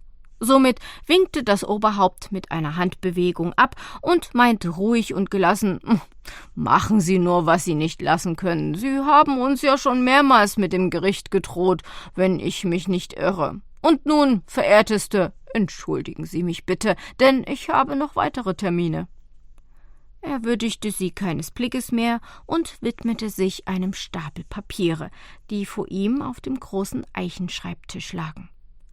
»Scheinbar nimmt mich hier ja keiner mehr ernst. Dann wird es Zeit, die Drohung in die Tat umzusetzen«, zischte sie vor sich hin. Sie drehte auf dem Absatz um, stampfte wutentbrannt aus seinem Büro und steuerte ohne Umwege zur Sekretärin des Staatsanwaltes, wegen eines Vorsprechungstermins. Sie hatte Glück und wurde sofort hineingebeten. Ohne Umschweifung kam sie zum Wesentlichen und forderte Gerechtigkeit. Staatsanwalt Herr Dr. Arthur Akkus verstand ihr Anliegen, aber immerhin geht es um die globale Sicherheit. Deshalb versuchte er sie zu besänftigen. Die Nachrichtendienstschreiberin der Lunaria News bestand jedoch darauf, vor Gericht angehört zu werden, denn ohne rechtliches Urteil würde sie keine Ruhe geben. Also musste sich der Staatsanwalt geschlagen geben und das Anliegen bei Gericht einbringen. Ganz Lunaria war in heller Aufregung deswegen. Beim ersten Gerichtstermin ging es erst einmal um die Anhörung beider Parteien.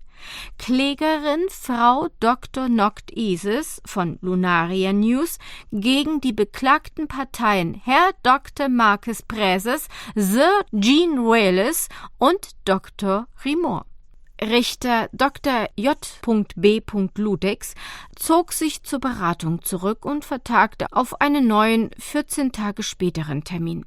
Das ging natürlich auch nur so rasch, da es sich um so ein heikles und wichtiges Thema handelte und man nicht außer Acht lassen darf, man könnte eventuell einen intergalaktischen Krieg auslösen. Die Zeit schien stehen geblieben zu sein. Die Herren waren sehr unruhig und vermieden jeglichen Kontakt zur Zeitung und zu Frau Dr. Noctisis. Diese wiederum war nervös und zornig. Und dass es überhaupt zu einem weiteren Termin gekommen ist, verstand sie ganz und gar nicht. Es ist doch nichts unklar. Was muss man da überhaupt überlegen? Die Behörden haben auch jede Zeit der Welt. Sie war nur am Meckern und ging ständig auf und ab. Nicht einmal die Beruhigungstropfen halfen diesmal. Endlich war der Tag der Entscheidung da. Alle putzten sich heraus und der General zog natürlich seine Uniform an. Nach der Begrüßung forderte der Richter alle auf, sich zu setzen. Anschließend verkündete Richter Dr. J.B. Ludwigs folgendes Urteil. Sehr geehrte Damen, werte Herren, das Gericht hat entschieden, dass die globale Sicherheit natürlich Vorrang hat, aber man darf auch die Nachrichten nicht ins Abseits schieben. Deshalb bin ich zur Entscheidung gekommen, die einer Einigung am ehesten kommt. Deshalb dürfen Sie, werte Frau Dr. Noctisis, weiterhin überall mit Block, Stift und Kamera dabei sein. Jedoch unter der Voraussetzung, dass erst bis alle in Sicherheit sind, alles geklärt wurde und niemand mehr diesbezüglich einen Krieg auslösen kann, es zu Papier gebracht sowie veröffentlicht wird. Herr Dr. Marques Präses, Sie haben nach Absprache mit dem General und dem Forscher die Entscheidung darüber, ob und wann es veröffentlicht wird. Werte Herrschaften, dieses Urteil ist ab sofort rechtskräftig. Danach schlug er mit seinem Hämmerchen aufs Pult, verabschiedete sich sogar und verließ den Raum. Sehr glücklich war Frau Dr. Noctisis über dieses Urteil nicht. Zähneknirschend nahm sie es jedoch zur Kenntnis und ging mit hoch erhobenem Kopf an den Männern vorbei. Denn immerhin durfte sie jetzt wieder mit ins All fliegen und weiter berichten, wenn auch geheim. Und niemand durfte mehr ihre fertig verfassten Seiten bekritzeln. Natürlich hatte sie das Original nicht aus ihren Händen gegeben und so den Schaden abwenden können. Das wusste natürlich niemand. Aber sie war sich sicher, dass man ihr noch eines Tages dafür danken wird.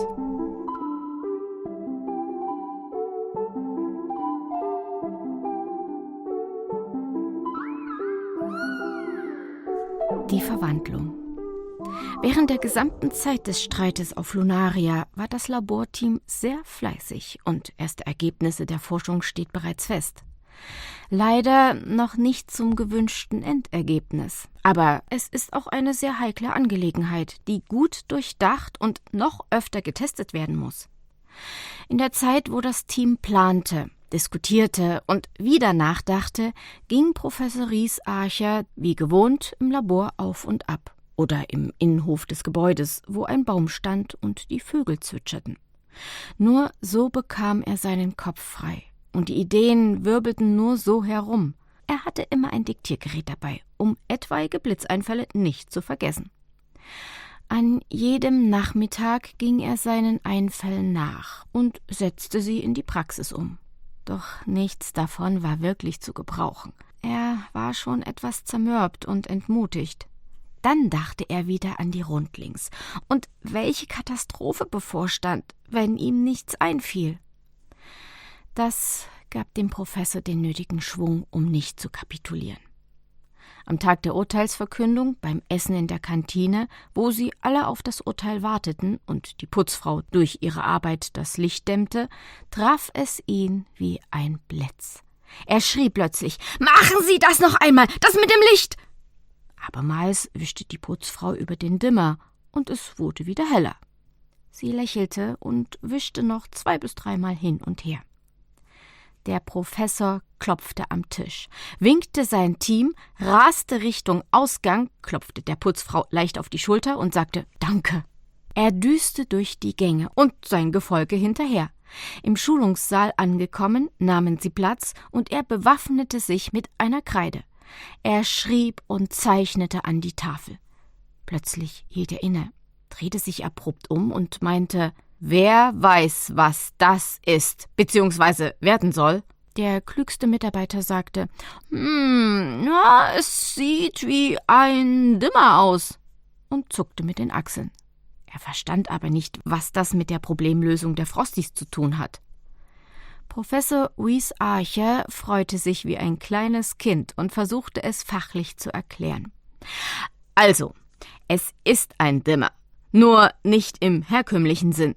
Er dämmt bzw. soll als automatischer Temperaturregler beim Betreten auf beiden Seiten die Temperatur der Rundlings ohne Schaden anhand eines Sensors so dämmen und verändern, dass sie dauerhaft wieder vereint als Seifenblasenrundling mit den anderen leben können.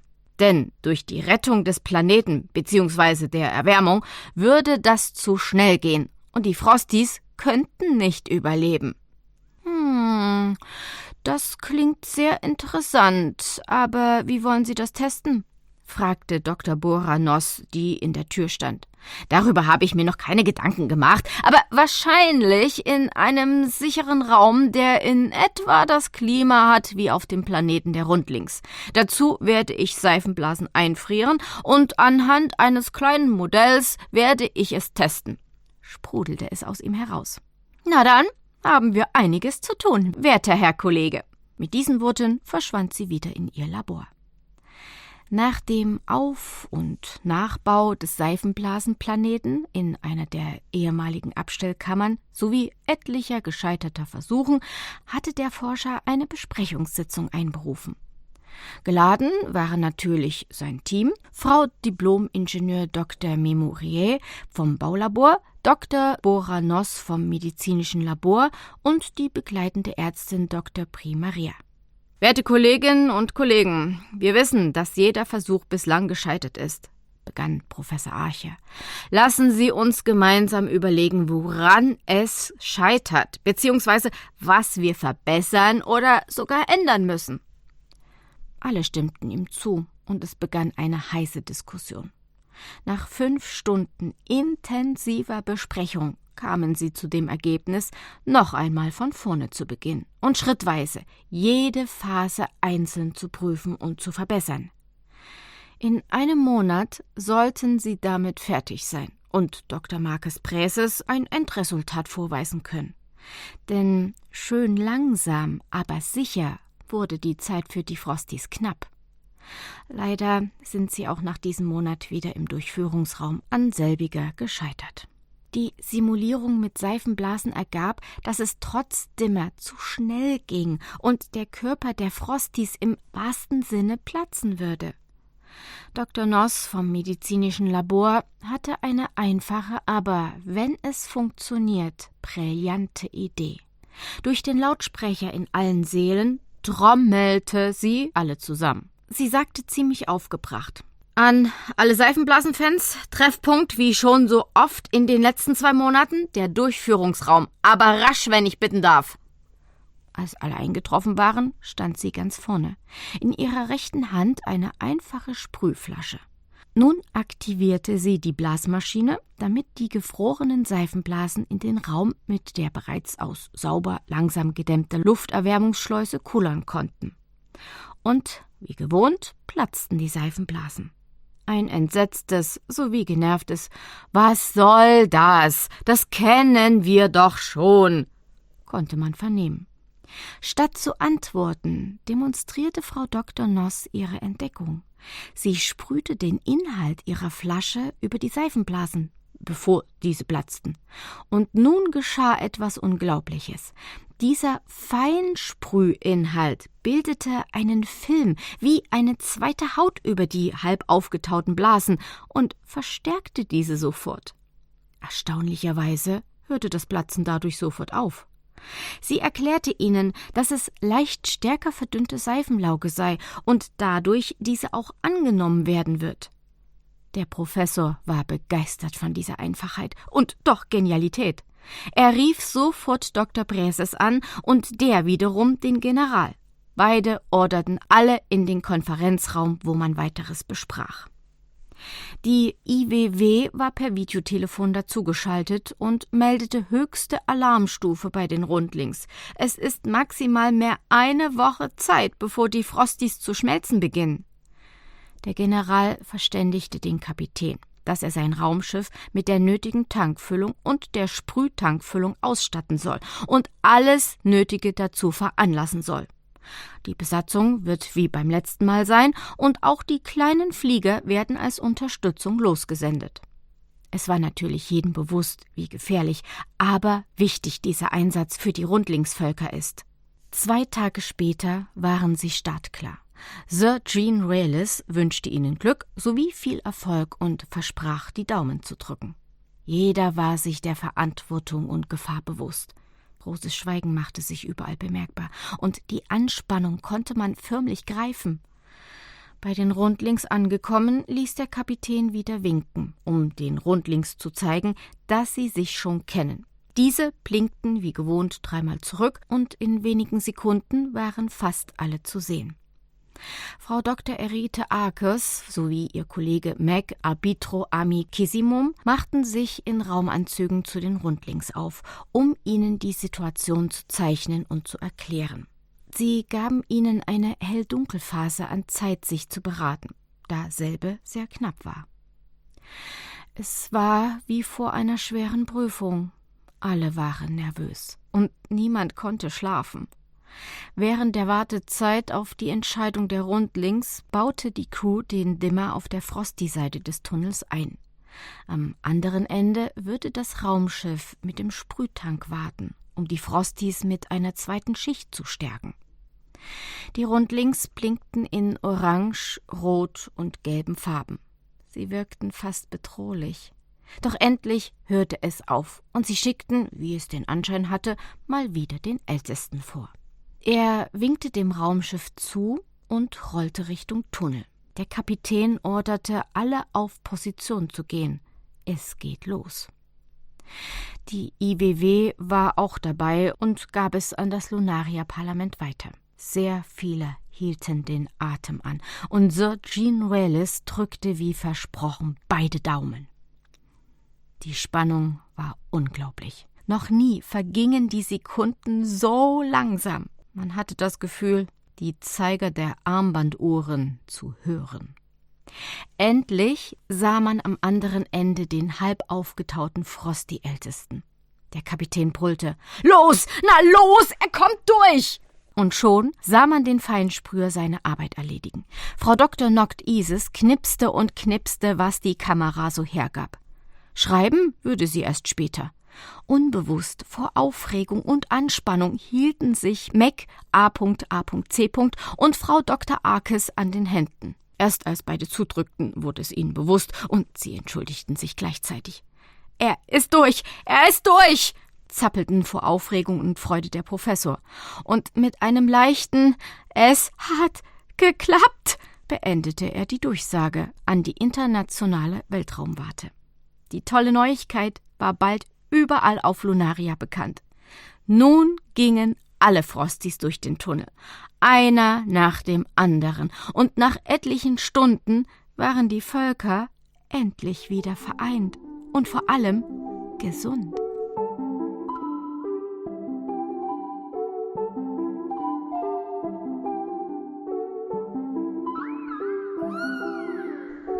Eine Überraschung mehr. Nachdem sich alle wieder halbwegs beruhigt hatten, kam eine weitere Überraschung von Professor Archer, von der nur wenige wussten.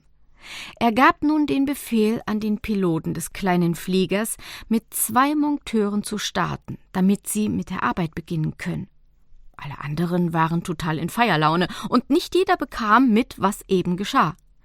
Professor Archer hielt noch vor der Abreise ein sehr langes Gespräch mit den Frauen und Männern der IWW. Sie waren der festen Meinung, dass es in naher Zukunft so warm werden würde, dass der Seifenblasenplaneten wegen der Frosty-Seite überschwemmt werden könnte und alles umsonst gewesen wäre. So kam dem Professor eine geniale Idee. Er ließ, nachdem die Zusammenführung beider Völker geglückt war, die Seite der Frosties durch die Schleusentür schließen. Gleichzeitig baute er im künstlich angelegten Berg ein sehr großes Sichtfenster ein. Der Berg bot für die Familien Wanderungen und durch die Fensteröffnung eine Ausflugsattraktion der Unterwasserwelt an. Man konnte dadurch natürlich auch den Verlauf der Erwärmung und die daraus folgenden Veränderungen beobachten. Außerdem stellte es so eine Abwechslung der Nahrungsquelle dar, sowie auch wassersicher, sollte einmal Not bestehen. Es dauerte 3 Tage, aber der Aufwand und die Mühe haben sich mehr als nur gelohnt. Die Rundlings tanzten noch immer vor Freude, auch wenn das Blinken schwächer geworden ist. Die Mannschaft von Lunaria machte sich wieder auf den Heimweg. Sie verabschiedeten sich herzlich durch Hüpfen und Winken. Auch bevor das Raumschiff in Schallgeschwindigkeit abhob, ließ der Kapitän noch einmal winken. Und auch die Rundlings winkten und blinkten wie gewohnt zurück. Man war froh, dass alles so problemlos geklappt hat und freute sich, wieder zu Hause zu sein. Von allen Seiten gab es Lob und Anerkennung. Für Frau Dr. Noctisis vom Nachrichtendienst begann jetzt erst so richtig ihre Arbeit. Sie durfte endlich ihre Fotos und auch die ganze Story veröffentlichen. Sie schrieb jeden Tag 4 Seiten voll, damit die Quote der Leser weiterhin oben bleibt und nicht sofort wieder sinkt. Nur Professor Archer war noch nicht glücklich und zufrieden. Deshalb überlegte und tüftelte er an einem ausgeklügelten Plan.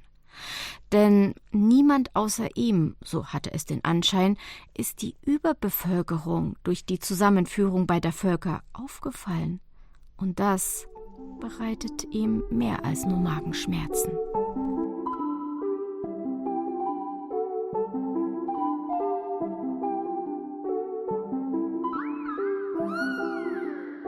Feiern auf allen Planeten. Das Oberhaupt der Regierung, Herr Dr. Marques Präses, lud 14 Tage später im Ballsaal des Rathauses zu einem Empfang mit Musik und Preisverleihung ein. Alles war wunderschön, mit Blumenarrangements geschmückt. Der rote Teppich wurde sogar extra davor gereinigt und für diese hochrangige Prominenz der Lunaria-Galaxie wieder ausgerollt. Prächtige Roben, exklusive Autos, ein pompöser Empfang mit vielen Fotografen. Man wurde mit dem Bewundern und Staunen nicht fertig. Natürlich spielte auch das Lunaria-Orchester unter der Leitung von Prinz Orche. Er ließ sich nicht nehmen, selbst zu dirigieren. Gleich zu Beginn gab es einen ordentlichen Tusch und Dr. Citrea Major, der durch den Abend führte, kündigte Dr. Marques Präses mit den Auszeichnungen der verschiedensten Preisverleihungen an. Alle standen auf und begrüßten das Oberhaupt mit einem kräftigen Applaus. Er deutete durch eine Handbewegung, dass man wieder Platz nehmen solle, und er bedankte sich für den freundlichen Empfang. Anschließend lobte er die Arbeit aller Involvierten und gab aus der IWW bekannt, dass es den Rundlings sehr gut geht. Sie haben fast eine Woche geblinkt, was den Anschein hatte, als würden sie auch feiern. Und nun zu den Ehrungen und Preisen, die ich mit Stolz verkünden darf, sagte er mit stolzer Stimme und aufrechter Haltung. Damit würdigt das Oberhaupt der Lunaria-Galaxie nicht nur deren herausragende Arbeit, sondern er bedankt sich mit seiner höchsten Auszeichnung für das außerordentliche Engagement. Kapitän Daredevil und sein Team wird wegen unerschrockenem Einsatz die Weltraummedaille verliehen. Entdecker Dr. Rimor sowie Forscher Professor Ruiz Archer werden ebenfalls die Weltraummedaille verliehen. Ihr unermüdlicher Einsatz und ihre Tatkraft war beispielhaft für uns alle. Kapitän Daredevil und sein Team wird wegen unerschrockenem Einsatz die Weltraummedaille verliehen.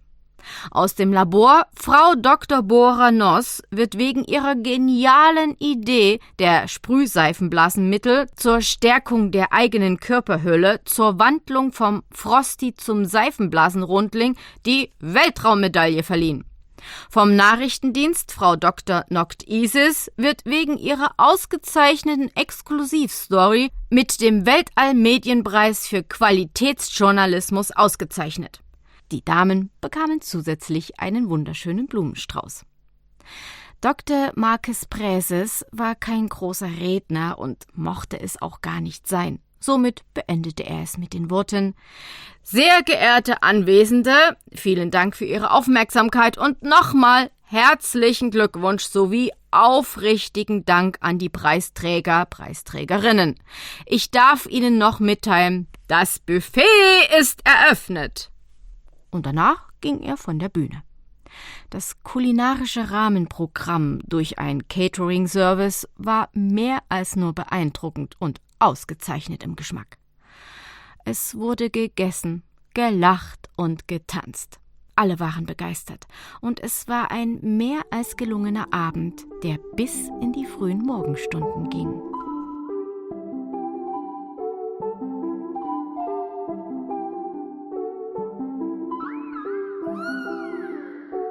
Die Vorbereitungszeit. Nachdem der Professor den obersten Herren der Galaxie seine Befürchtungen mitgeteilt hatte, war man sich einig, dass diesbezüglich noch etwas geschehen muss. Natürlich waren auch alle Verantwortlichen einer Meinung, dass man sich jetzt der Verantwortung so noch nicht entziehen kann. Deshalb haben nun die Rundlings oberste Priorität, damit sie zur Ruhe kommen und auf ihrem Planeten ein für sie normales Leben haben. Das vereinte Rundlingsvolk lebt jetzt auf viel zu engem Raum zusammen. Doch bis die Erwärmung auf der Eishälfte abgeschlossen ist, dauert es nun mal mindestens ein halbes Jahr. Diese Zeit will Professor Archer nutzen und alles genau planen, um es danach ohne Komplikationen umsetzen zu können. Diplom-Sozialpädagoge Mac Arbitro Amicissimum, die Ärztin Dr. Primaria sowie Frau Dr. Arite Arkes waren sich einig, dass man den Rundlings zur Seite stehen und sie in dieser schweren Zeit begleiten muss. Nach kurzen Verhandlungen wurde ihnen die Genehmigung erteilt, mit einem Piloten in einem kleinen Flieger zum Seifenblasenplaneten zu fliegen. Unter der Voraussetzung, Lunaria und auch die IWW auf dem Laufenden zu halten. Das kleine Team, besonders Mac A.C.C., war froh, dass die Blondine vom Nachrichtendienst diesmal nicht dabei war. Sie wollte erst beim wichtigen Abschluss wieder mitfliegen. Das Raumschiff bietete eben doch mehr Luxus als so ein kleiner Flieger. Für ihre Arroganz, da waren sich alle einig, wird sie noch etwas erleben. Sie wussten noch nicht was, aber es wird ihr eine Lehre sein. Kichernd machten sie sich danach auf den Weg zum Flieger. Von da aus konnte die Crew sehen, wie fleißig die Rundlings in der Zwischenzeit waren, denn sie stockten ihre Häuser auf. Zusätzlich hatten sie einen wunderbaren Blick auf die andere Seite des Seifenblasenplaneten, und so konnten sie sehen, wie weit die Erwärmung fortgeschritten war. Die Rundlings beobachteten es mit gemischten Gefühlen durch das Sichtfenster am Tunnel. Das Team im Flieger hielt mit der IWW wie vereinbart den Kontakt. Diese wiederum verständigte täglich den Befehlshaber der Lunaria-Galaxie Sternenfliegerflotte. Das Wiedersehen war eine freudige Überraschung und die Rundlings hopsten und blinkten um die Wette. Es gab vieles zu sehen und zu erzählen und Familiengeschichten wurden vervollständigt. Es fühlte sich einfach wunderbar und gelungen an. Da waren sich alle einig. Und dennoch, das Problem mit der Erwärmung, dem Platzmangel und dem Wasser muss unbedingt noch in Wohlgefallen umgewandelt und erledigt werden. Professor Rhys Archer mit seinem Team sowie Frau Diplom-Ingenieur Dr. Mimorier arbeiteten in der Zwischenzeit unter Hochtouren an einer Lösung. Sie bauten dafür wieder ein Modell, um sicherzugehen, dass es auch am Seifenblasenplaneten klappen wird. Endlich, beim 9. Mal, war alles so, wie sie es sich vorgestellt und erhofft hatten. Es gab eine Vorführung unter den strengen Augen von Dr. Marques Präses, Dr. Citrea Major, Sir Jean Wales und Kapitän Daré de Ville. Sie waren sich einig, dass es klappen würde. Aber wer soll das alles nur finanzieren? Fragten sie sich mit schlechtem Gewissen. Die IWW hat darauf eine passende und freudige Antwort. Alle Oberhäupter der umliegenden Galaxien sponsern die Lunaria-Galaxie, damit diese nur mehr für den Flug der Geräte, die Arbeiter und die Arbeit aufkommen muss. Es gab noch einige Vorbereitungen, bevor der Kapitän mit seinem Raumschiff starten konnte. Alles wurde sorgfältig überprüft und gereinigt. Nochmal aufgetankt und mit dem Werkzeug und Material befüllt, das für ihr Vorhaben notwendig war. Nun war es an der Zeit, mit der Umsetzung zu beginnen. Alle wünschten dem Kapitän und der Belegschaft ausgezeichneten Erfolg und gesunde Heimreise. Das Eis war jetzt schon so weit geschmolzen, dass die Befürchtungen des Professors wahr werden könnten. Das Eiswasser wird bald über die Ufer treten. Es war also höchste Zeit für die Rettungsmannschaft. Hätten sie nämlich noch länger für die Umsetzung benötigt, wären sie selbst in Gefahr gewesen. Es ist so schon riskant genug. Da war man sich einig.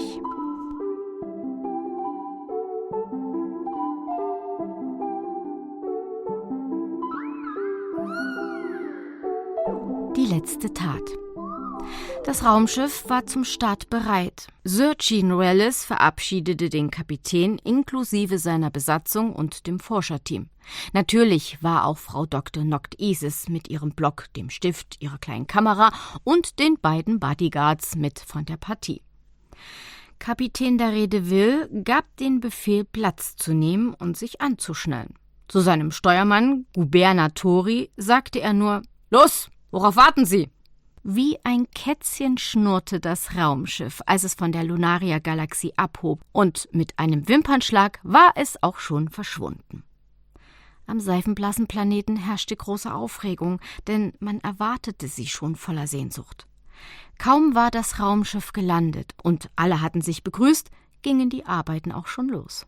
Zuerst wurde rund um das Eismeer die Landschaft mit der auf Lunaria aufbewahrten Eigenmasse wieder aufgestockt, damit, wenn der Wasserspiegel steigt, das Übertreten des Ufers verhindert wird. Nun konnten sich die Rundlings wieder auf beiden Seiten aufhalten, ohne Schaden zu nehmen. Sollte es einmal eine Dürrezeit geben, so lässt der Professor die Schleusen nun so umbauen, dass sie dann als Wasserschleuse verwendet werden kann. Außerdem baut er einen richtigen Tunnel für die Rundlings, damit sie sich gegenseitig besuchen können. Ein Teil der neuen Landschaft wurde als Bucht angelegt. So entstand eine wunderschöne Landschaft zum Träumen. Die Rundlings waren zu Beginn sehr aufgeregt, aber als sie sahen, was da geschah, halfen sie so gut es ging mit und bauten neue Häuser. Es entstanden Gärten, Spielplätze und vieles mehr. Das war ein Gewusel wie auf einem Ameisenhaufen. Die Nachrichtensprecherin hatte zum Glück ausreichend Notizblöcke mit. Die Kamera musste sie jede Nacht im Raumschiff neu laden, da es so viel zu beobachten und entdecken gab. Sie war die Einzige, die ständig nörgelte und sich über Nichtigkeiten beschwerte, aber alle waren sich einig, dass sie ihr noch eins auswischen werden. Die Bauarbeiten gingen dank der tollen Vorarbeit auf Lunaria zügig voran und der Tag des Abschieds rückte immer näher.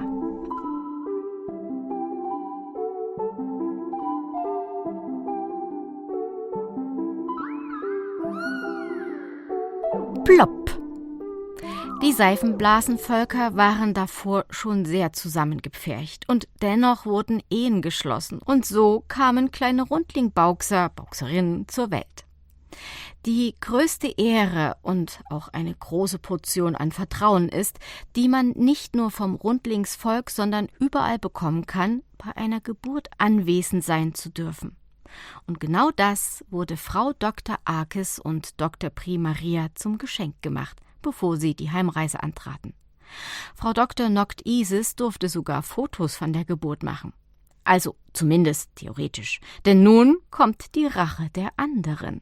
Sie haben ihr nicht nur den leeren Akku in die Kamera gegeben, sondern auch noch die Linse abgeschraubt und an der Innenseite mit Lackstift schwarz bemalt und danach wieder aufgeschraubt. Die Crew lachte schon, bevor sie noch wussten, was die Aktion auslösen würde.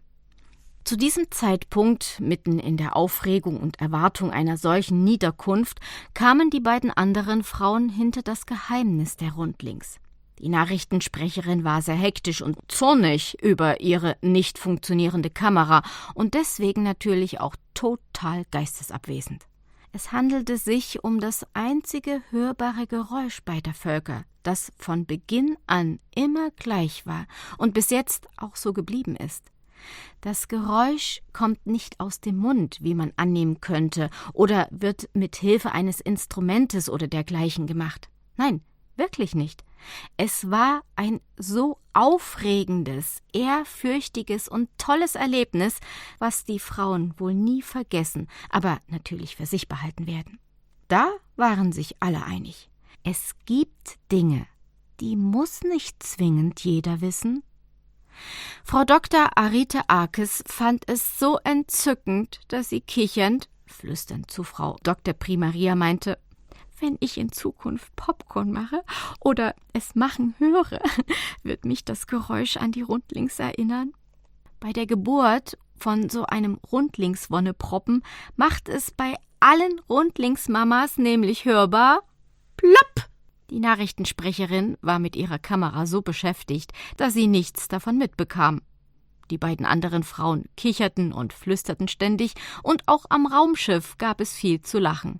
Nur leider für Frau Dr. Isis nicht.